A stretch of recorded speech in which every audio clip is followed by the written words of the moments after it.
Okay, this is day 76, part 3, and about an hour ago, Fox News broke this story, which was another 18 emails have been found by Judicial Watch or were turned over to Judicial Watch in the investigation of Huma's emails, which brings the total up to, I think, more on the order of 23. Again, it's not so much if there is a government portal involved here, like a PRISM portal or a Palantir portal or a portal to some of the different State Department applications. You only need one password for unlimited, literally unlimited wiretaps. As Snowden used to say, if I have a PRISM login, if I have and that's going back to 2013 and before, I can log in and get any of the president's email, texts, or communications.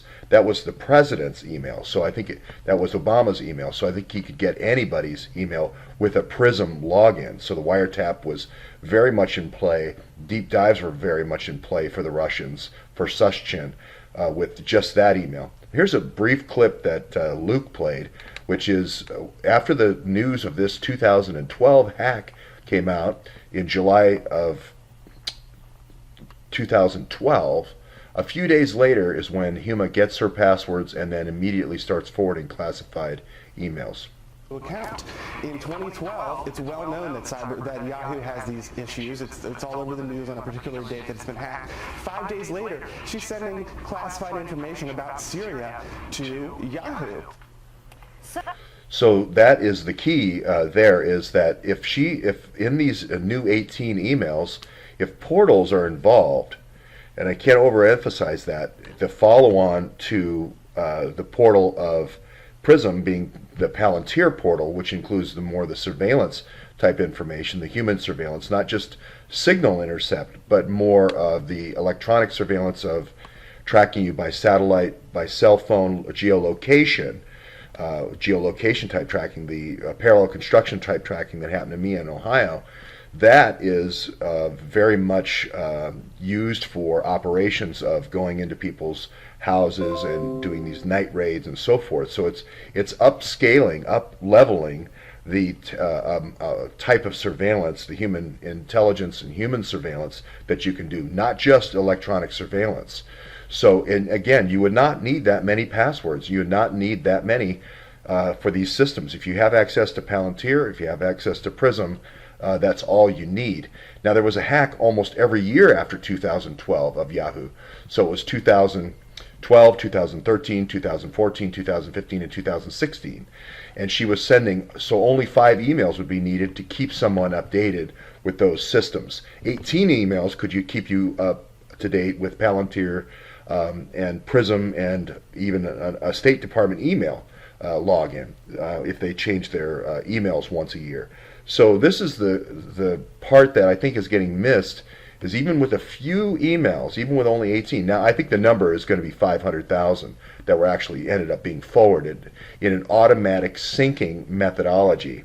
But the amount that she actually physically forwarded would only need to be 18 emails to do 3 different portals over 5 different years. That's the key point here. Now, a lot of people have seen that the Awan, and the other half of this equation is the Awans down in D.C. And people have seen that the Awan's trial date has been moved to March 8th. Everyone knows there's a 90-day service window. I started on November 9th with this suit, so that's going to push this out if they are out of the country for service. So I believe I need to do a leave to file with the judge saying, may I serve Perkins Coie, who's really acting as the attorney, even though no attorney has appeared for the Awans yet, to serve their attorney just so we can get service out of the way. So that's the next key date. I'm also talking to some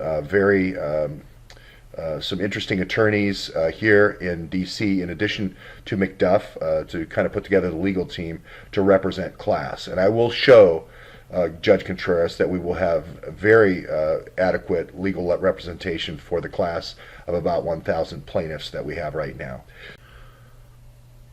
And some late breaking news now. Catherine Herridge with Fox reports that the judge in the case has denied, I believe that's Judge Sullivan, has denied Fusion GPS to hide bank records that go to journalist organizations, op-ed organizations, contractors, and various other agencies. So that will be good. That supposedly will be made available to the House Permanent Select Committee on Intelligence. Also, she announced that the deal has been cut for the committee members on HSPC to be able to see all the documents tomorrow. We still don't know if those documents are going to be made public yet, but they are going to receive them by tomorrow.